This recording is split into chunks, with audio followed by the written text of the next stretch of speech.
بسم اللہ الرحمن الرحیم۔ السلام علیکم پروفیسر اختلاف رائے کے ساتھ میں افتخار کاظمی اور پی ٹی آئی کے دو مزید رہنماؤں کی گرفتاری ہو سکتی ہے، اور یہ رہنما کون ہے، ان کی گرفتاری کی وجہ کیا، ہم آپ کو بتائیں گے۔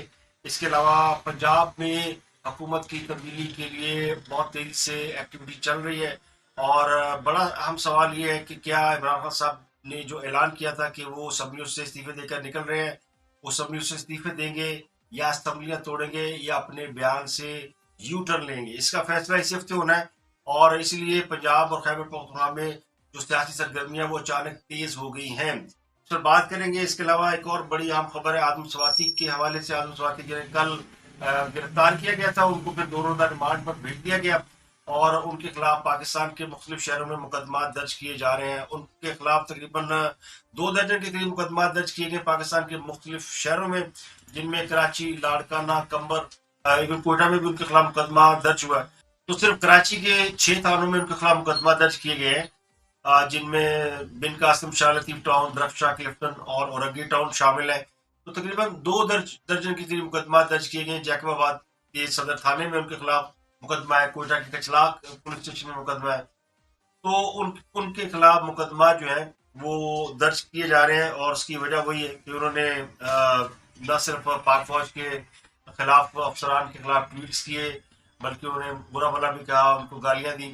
تو عاظم سواتی خاصی مشکل میں ہے۔ ان کے حوالے سے فیصل واڈا نے ایک زبردست قسم کا انکشاف کیا ہے، اور اس کے بعد اب یہ انکشاف پی ٹی آئی کی صفوں میں بالکل ہلچل مچا رہا ہے۔ فیصل واڈا جو کہ پی ٹی آئی کے بڑے انسائڈر ہیں، اور پی ٹی آئی کے وہ رہنما جو عمران خان کے بڑے قریب رہے ہیں، پی ٹی آئی نے انہیں یعنی عمران خان صاحب کی جماعت نے انہیں پارٹی سے نکال دیا۔ پچھلے دنوں انہوں نے پریس کانفرنس کی تھی جس میں اشرف شریف قتل کیس، اور پھر انہوں نے خان صاحب کے لانگ مارچ کی خونی ہونے کی پیشگوئی کی تھی، جو کہ درست ثابت ہوئی۔ یہ فیصل واڈا تھے جنہوں نے بتایا تھا کہ عمران خان کا جو لانگ مارچ ہے اس کو خونی بنانے کا منصوبہ بنایا گیا ہے، اور پھر ان کی بات ٹھیک نکلی کہ خان صاحب کا لانگ مارچ جو ہے، اگر وزیر آباد میں جو ان کے اوپر اٹیک ہوا مبینہ طور پہ، جس کے بھی کوئی شواہد نہیں ملے کہ وہ اٹیک اصلی تھا یا اس اٹیک کے پیچھے کوئی اور ذہن کار فرما تھا، اس اٹیک میں خان صاحب کی جان بظاہر بچ گئی، لیکن ایک معصوم شہری کی جان چلی گئی، اور اس سے پہلے خان صاحب کے کانوائے کے چلنے سے یعنی لانگ مارچ میں تقریباً 4 لوگوں کی جان گئی۔ تو 5 لوگوں کی شہادت ہے اس لانگ مارچ میں، اور اس میں کوئی شک نہیں کہ اگر وہ واردات کامیاب ہو جاتی شاید اور بہت سے لوگوں کی جان چلی جاتی۔ اسی فیصل واڈا نے یہ انکشاف کیا کہ عالم سواتی نے ویڈیو خود بنائی ہے، یہ جعلی ویڈیو ہے، اور اس کا مقصد پولیٹیکل مائلیج لینا ہے، اور کچھ ایسی خواہشات ہیں جو پورا کرنا چاہتے ہیں۔ 75 سالہ عالم سواتی، جن کے بارے میں پی ٹی آئی کے لوگوں کا موقف یہ ہے کہ وہ ایک بزرگ شہری ہے اور ان کے اوپر بڑی زیادتی ہوئی، اور لیکن فیصل واڈا نے جو سوال اٹھائے وہ غلط نہیں ہے، کیونکہ عاظم سواتی جس ویڈیو کا ذکر کرتے ہیں وہ ویڈیو آلموسٹ وائرل ہے، لیکن وہ کہتے ہیں یہ وہ ویڈیو نہیں ہے، بلکہ ایک اور ویڈیو جو انہیں بھیجی گئی وہ اصلی ویڈیو ہے۔ اس کے علاوہ انہوں نے جس مقام کا، جس جگہ کا ذکر کیا تھا کہ جہاں یہ ویڈیو بنائی گئی ہے، وہ مقام بھی بدل چکے ہیں۔ وہ خود ہی کہتے ہیں کہ نہیں، یہ مقام، کیونکہ انہوں نے چیف جسٹس، انہوں نے جوڈیشل ریسٹ ہاؤس کا نام لیا تھا، جو بعد میں انہوں نے اس کو چینج کر دیا کہ نہیں، یہ جگہ وہ نہیں تھی۔ تو ان کے بدلتے بیانات اور باقی چیزوں کو دیکھتے ہوئے فیصل واڈا یہ کہتے ہیں کہ یہ عمران خان کو گمراہ کیا جا رہا ہے، عمران خان کو غلط سودا بیچا جا رہا ہے۔ وہ یہ کہتے ہیں عمران خان کو مس گائیڈ کیا جا رہا ہے۔ عمران خان کو مس گائیڈنس کے حوالے سے انہوں نے ایک اور چیز کا بھی ذکر کیا کہ وہ جو گولیاں لگی تھی عمران اسماعیل کو، جس میں وہ کہتے تھے کہ عمران اسماعیل کے کپڑوں سے 4 گولیاں نکلی ہیں۔ عمران خان صاحب کہہ رہے تھے کہ ایک نہیں 3 شوٹرز تھے، اور عمران اسماعیل کا بھی انہوں نے بتایا کہ ان کے کپڑوں میں 4 گولیاں ادھر ادھر سے گزری۔ دیکھیں سعید صاحب، عمران خان صاحب سادے آدمی، جو ان کو بتا دیا جاتا ہے وہ کہہ دیتے ہیں، شاید وہ جسمانی طاقت کی 4 گولیوں کی بات ہو سکتی ہے، باقی کسی کے کپڑوں میں 4 گولیاں لگ جائیں، اور وہ تو کلپ آپ کے پاس موجود ہے جس میں سب چھوڑ کے عمران خان صاحب کو بھاگ رہے ہیں۔ تو عمران خان صاحب کا مسئلہ یہ ہے کہ وہ ہر کسی پہ بلائنڈ ٹرسٹ کرتے ہیں، تو وہ جسمانی طاقت کی گولیاں تو ہو سکتی ہیں، 4 عمران اسماعیل کی گولیاں ہو گئیں، 6 گولیاں گارڈ کو لگ گئیں، 10 ہو گئیں، 4 عمران خان صاحب کو لگی، 14 ہو گئی، اور 12 لوگوں کو لگی، تو 26 گولیوں کا حساب کتاب ہے۔ تو اب 9 سے 26 تک کی گولیوں کا فاصلہ ہے، تو اس پہ تو جی آئی ٹی بتا سکتی ہے۔ عمران اسماعیل جو ہے وہ کنٹینر پر سب سے پہلے بھاگتے ہوئے پائے گئے تھے. تو خاص صاحب نے جو 12-13 لوگوں کا ذکر کیا کہ سب کو گولیاں لگی ہیں، ان میں سے کسی کا بھی کہیں پہ کوئی ٹریٹمنٹ نہیں ہوا، کسی کی کوئی FIR درج نہیں ہوئی اور کسی کا کوئی ذکر نہیں ہے. تو فیصل واڈا جو ہے وہ بہت ہی امپورٹنٹ کردار ہے.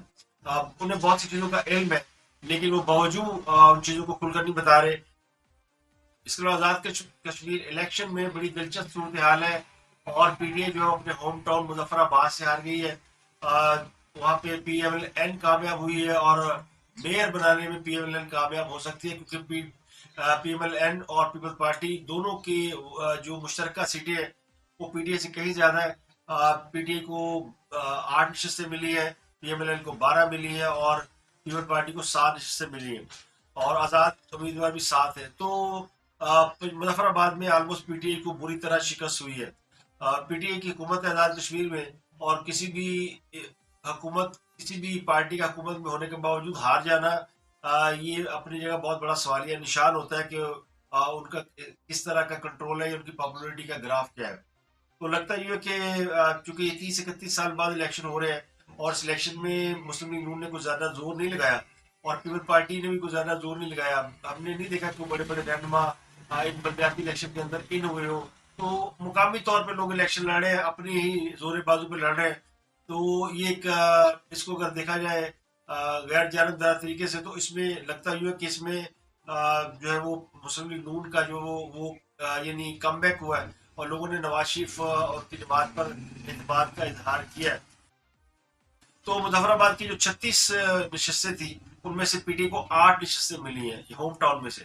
اوور آل جو آزاد کشمیر کے باقی علاقے ہیں جو نیلم ویلی ہے اور جہاں جہاں الیکشن ہو رہے ہیں اوور آل اگر آپ دیکھیں تو تحریک انصاف کو ممبر کونسل کی 33 نشستیں ملی ہیں، مسلم لیگ نون کو 10 ملی ہیں اور پیپل پارٹی کو 23 سیٹیں ملی ہیں.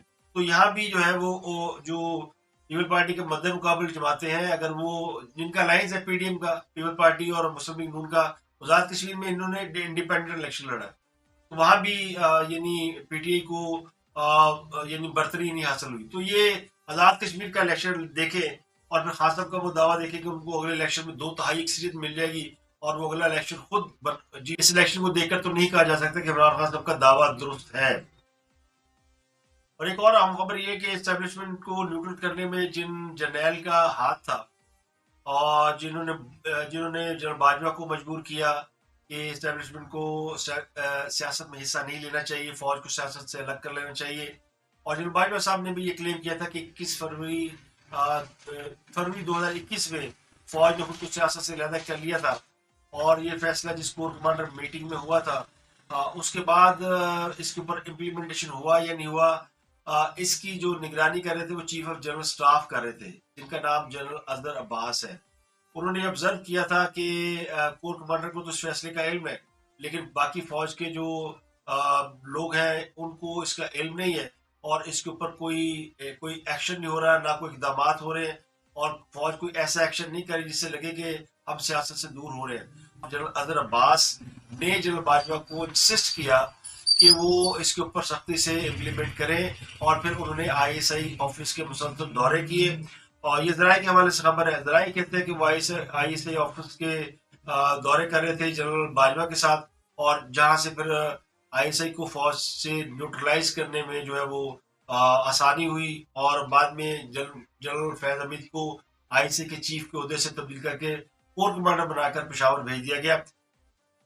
تو ان سارے کاموں میں جو شخص جس نے فوج کو سیاست سے الگ کرنے میں اپنا کردار ادا کیا اور بڑا ہائی رول پلے کیا وہ جنرل اصغر عباس تھے.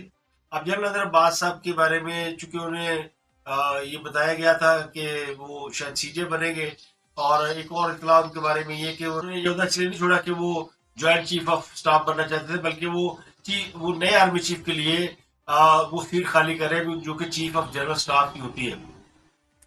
چیف آف جنرل اسٹاف جو ہے بڑا امپورٹنٹ عہدہ ہوتا ہے اور وہ فوج کے جتنے معاملات اور جتنے ایکشن اور جتنے فیصلے ہوتے ہیں ان کی امپلیمنٹیشن یعنی پالیسی جو ہوتی ہے اس کو لک آفٹر کر رہا ہوتا ہے. اصغر عباس نے چیف آف جنرل اسٹاف کے طور پر پس پردہ بہت سے معاملات میں اپنی معاملہ فہمی سے جو ہائیبرڈ رجیم تھا اس کا خاتمہ کیا. تو یہ سب سے امپورٹنٹ بات ہے. اس کے علاوہ اب آ جاتے ہیں جی اب جب بعد چونکہ ریٹائرمنٹ کا اعلان کر چکے ہیں، 6 مہینے بعد انہوں نے ریٹائر ہونا تھا، تو انہوں نے والنٹرلی وہ چیف آف جنرل اسٹاف کا عہدہ چھوڑ دیا ہے تاکہ نئے آرمی چیف جو ہے وہ اس کے اوپر اپنا آدمی لگا سکے. اور اگر جنرل حافظ عاصم منیر چاہیں گے، یعنی فوج اگر چاہے گی، تو ان کو پھر ان کی جو ریٹائرمنٹ ہے اس کو روک سکتی ہے، ان کو اسٹے کرایا جا سکتا ہے، لیکن اس میں ان کی اپنی ولنگ کا ہونا بڑا ضروری ہے. اب آ جاتے ہیں بڑی خبر کی طرف کہ جی کیا عمران خان صاحب اسمبلیاں توڑ رہے ہیں یا اسمبلیوں سے باہر آ رہے ہیں. تو عمران خان صاحب نے اسمبلیاں توڑنے کا اعلان نہیں کیا تھا. عمران خان صاحب نے اعلان کیا تھا کہ وہ اسمبلیوں سے استعفے دیں گے، لیکن جب سے وہ اسلام آباد سے واپس آئے ہیں، پی ٹی آئی کے اندر کوئی 2-3 دھڑے بن چکے ہیں. ایک وہ دھڑا ہے جو کہتا ہے جی کہ آپ نے اسمبلیاں توڑنی ہے، اسمبلیاں توڑے، اس کے بغیر کوئی چارہ کار نہیں ہے، اسمبلیاں اس سے استعفیٰ دینے کا کوئی فائدہ نہیں ہے، ہم اسمبلیوں سے باہر آئیں گے تو ہمارا تو جو وہ زد بچہ کولو میں پس جائے گا. اور ایک تیسرا گروپ جو ہے وہ یہ ہے جو کہتا ہے کہ جی نہ ہم نے استعفے دینے ہیں، نہ ہم نے اسمبلیاں توڑنی ہے، ہمیں جو جتنی باقی ماندہ مدت ہے اس میں نظام کے اندر رہ کر پروٹیسٹ کرنا ہوگا. تو خان صاحب نے جو استعفے دینے کا اعلان کیا تھا وہ انڈر پروٹیسٹ کیا تھا.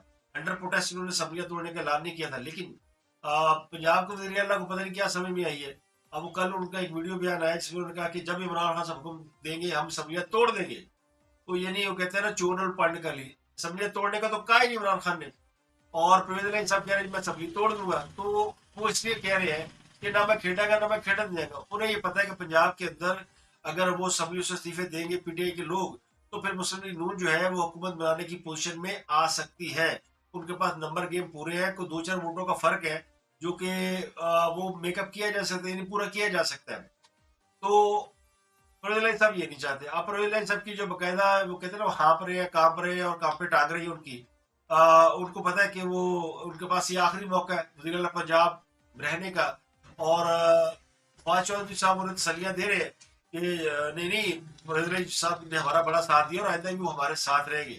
جبکہ یہ بات جو ہے وہ بالکل اوپن سیکرٹ ہے کہ فواز چودھری پنجاب میں وزیر اعلیٰ بننے کے خواہش مند تھے اور اب بھی ہے. اور ان کی خواہش یہ ہے کہ پنجاب میں ان کو وزیر اعلیٰ لگا دیا جائے، اور یہ بات پارٹی کے اندر ڈسکس ہو بھی چکی ہے. تو وہ پرویز الہی کے ساتھ کیسے چلیں گے؟ اور پرویز الہی کو وہ کیوں چاہیں گے کہ پرویز الہی کو اگلی دفعہ وہ بھی انہیں پھر وزیر اعلیٰ پنجاب بنائے؟ تو پرویز الہی صاحب کو اس بات کی فکر. تو پرویز الہی صاحب بڑے حوالے دے رہے ہیں، ہم بڑے وفادار لوگ ہیں، ہم جس کے ساتھ کھڑے ہو جاتے ہیں، ہم ڈٹ کے کھڑے ہو جاتے ہیں. عمران خان نے یہ کر دی. جتنی تعریفیں عمران خان کی اس وقت پرویز الہی صاحب کر رہے ہیں، شاید اتنی تعریفیں انہوں نے کبھی چوش شجاعت کی بھی نہ کی ہو. تو ان کی وفاداری کا عالم یہ ہے کہ جب انہوں نے آصف علی زرداری کے ساتھ اپنے سیاسی معاملات طے کیے اور مٹھائیاں بانٹ دی، پھر وہ ایک نامعلوم کال آنے پر وہ چلے گئے عمران خان صاحب سے ملنے، اور اس کے بعد ان کے ساتھ مل کر انہوں نے اپنی حکومت بنا لی اور پی ڈی ایم کو یعنی انہوں نے ڈاج دے دیا. نہ صرف پی ڈی ایم کو ڈاج دیا بلکہ اپنے جو ان کے بھائی ان کو بھی انہوں نے دھوکہ دیا. تو جو شخص اپنی فیملی کے ساتھ اپنا وعدہ وفا نہیں کر سکا، وہ کسی کے ساتھ اپنا وعدہ وفا کیوں کرے گا؟ تو چودھری پرویز الہی کے بارے میں کسی کو کوئی شک نہیں ہے کہ وہ ہرگز اسمبلیاں بھی نہیں توڑیں گے اور وہ اسمبلی سے استعفے بھی نہیں دیں گے. ہاں انہیں پتا ہے کہ عمران خان بھی ڈرامہ کر رہا ہے تو میں بھی ڈرامہ کر لینا. نے کہنا اسمبلیاں توڑنی ہے. اور خیبر پختونخوا یا پنجاب میں حکومتیں، اور پنجاب میں تو حکومت بدل سکتی ہے آرام سے، اور خیبر پختونخوا میں اگر حکومت نہ بھی بدلے تو وہاں پہ نیا الیکشن ہو سکتا ہے. تو اگر چاروں میں سے 3 صوبوں میں اسمبلیاں برقرار رہیں اور وفاق میں بھی اسمبلی برقرار رہے تو قبل از وقت الیکشن کا سوال ہی پیدا نہیں ہوتا. اس کے لیے آپشن موجود ہے. خیبر پختونخوا میں گورنر راج لگایا جا سکتا ہے، پنجاب میں بھی لگایا جا سکتا ہے، تو دونوں صوبوں میں لگایا جا سکتا ہے. لیکن پنجاب میں امکان اس بات کا ہے کہ تحریک اعتماد جمع کرا دی جائے گی پرویز الہی کے خلاف، اور خیبر پختونخوا میں بھی محمود خان کے خلاف تحریک اعتماد جمع کرائی جائے گی. یہ ٹیکنیکل ریزن ہے. جب تحریک اعتماد جمع ہو جاتی ہے تو پھر وزیر اعلیٰ اسمبلی توڑنے کی ایڈوائز نہیں دے سکتا. اور فواز چودھری کہہ رہی ہے کہ ہم نے 3 دن میں حکومت گر جائے گی اگر ہم نے استعفے دے دیے تھے.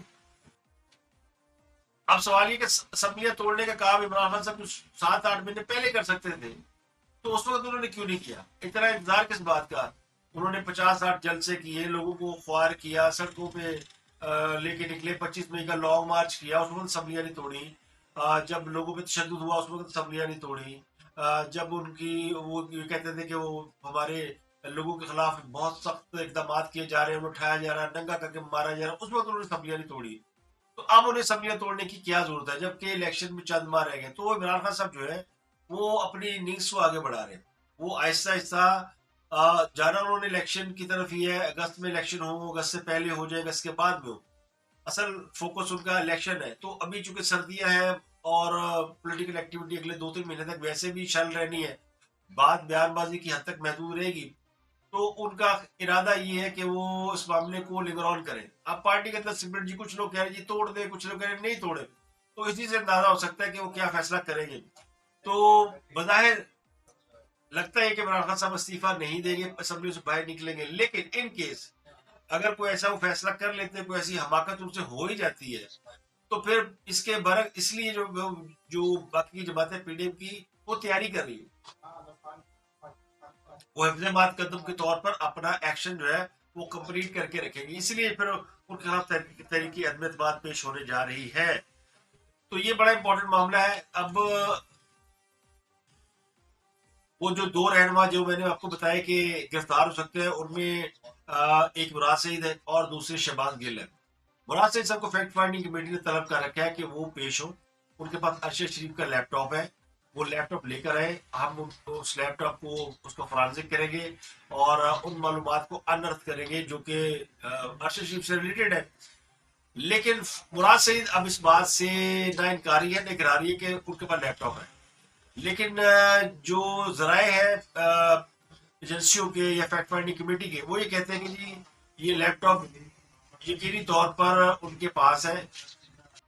اب سوال یہ کہ لیپ ٹاپ مراد سعید کے پاس کیسے آیا؟ تو کچھ لوگ کہتے ہیں جی وہ مراد سعید کے پاس لیپ ٹاپ چھوڑ گئے تھے. تو میرا اس پہ تھوڑا سا اختلاف ہے کہ وہ ایک شخص جس کا کام ہی لیپ ٹاپ کے اور اس کا ذاتی لیپ ٹاپ ہے اور اس کے ذریعے وہ اپنی ویڈیو اپلوڈ بھی کرتا ہے, وہ کام بھی کرتا ہے, وہ ریکارڈنگ بھی کرتا ہے, تو اس لیپ ٹاپ کو وہ چھوڑ کے کیوں جائے گا؟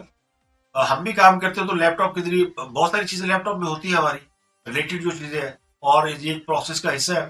لیکن چلے اگر وہ ارشد شریف لیپ ٹاپ چھوڑ ہی گئے تھے اپنا, تو ان کا پھر موبائل فون جو کہ وہ بھی لاپتہ ہے, تو وہ بھی میرا خیال ہے ان میں سے کسی کے پاس ہوگا. تو انہوں نے کل پریس کانفرنس کی اور کہا کہ میں کسی فیکٹ فائنڈنگ کمیٹی کے سامنے پیش نہیں ہوں گا. تو یہ تو اس وجہ سے میں آپ کو بتا رہا ہوں کہ جو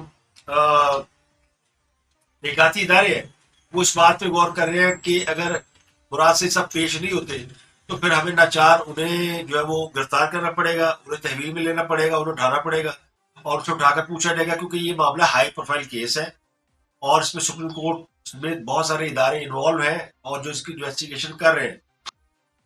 یا انہیں لیپ ٹاپ کی حوالگی سے انکار کرنا ہوگا یا انہیں پیش ہو کر اپنا جو بھی چیزیں ہیں وہ بیان کرنی ہوگی.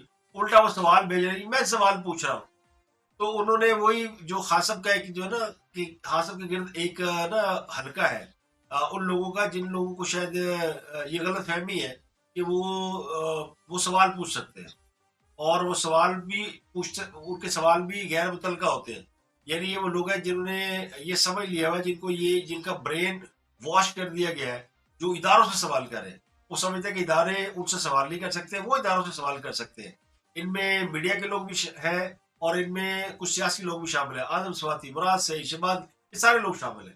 تو جو دوسرا بندہ گرفتار ہو سکتا ہے وہ شہباز گل ہے. شہباز گل کی جو تقریر ہے وہ بہت وائرل ہوئی ہے, اور ان کی جو تقریر ہے وہ انتہائی متنازع تقریر تھی, جس میں انہوں نے انتہائی بےہودہ زبان استعمال کی ہے جو کہ خواتین کے لیے انتہائی غیر مناسب زبان تھی. اور جو انہوں نے وہاں پہ بیان دیا جو کہ میں تو اس کو دکھا نہیں سکتا, لیکن وہ بیان ایسا ہے جس کے اوپر بہت سے لوگ بات بھی کر رہے ہیں. اس کو بھی کنسیڈر کیا جا رہا ہے کہ یہ بھی وائلیشن ہے اور ان کو گرفتار کیا جا سکتا ہے. تو آدم سواتی کی جو گرفتاری وہ پیکا ایکٹ کے تحت ہوئی ہے. تو یہ دونوں بھی تو یہ شہباز گل بھی پیکا ایکٹ کے تحت گرفتار ہو سکتے ہیں. مراد سعید کا مسئلہ الگ ہے, وہ ارشد شریف کیس میں ریسٹ ہو سکتے ہیں اور یہ اس کیس میں ریسٹ ہو سکتے ہیں, کیونکہ انویسٹیگیٹر جو ٹیم ہے فیکٹ فائنڈنگ کمیٹی, اس کو بہت سارے اختیارات دیے گئے ہیں اور وہ ان اختیارات کو استعمال کر سکتی ہے اور کسی وقت وہ مقامی پولیس کو ریکویسٹ کر کے ان کو اٹھا سکتی ہے.